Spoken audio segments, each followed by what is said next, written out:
So, hi everyone, it's me Percy again with my baby. So, ganito yung itsura ng aking anak kapag manonood siya ng Miss Rachel, no? Isa to sa kanyang mga paborito. Nung bata pa siya is Comelon, din ngayon is nag-improve na.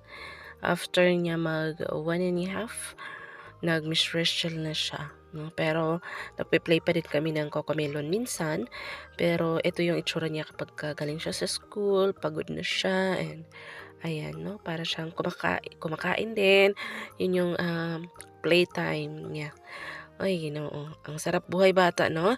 But since minsan lang sila bata, kaya i-enjoy nyo na yung moment na ganito pa yung kanilang mga life. Kasi someday, hindi mo na sila pamalayan na iba na yung gusto sa buhay. So again, that's all for today's video. Thank you so much and God bless.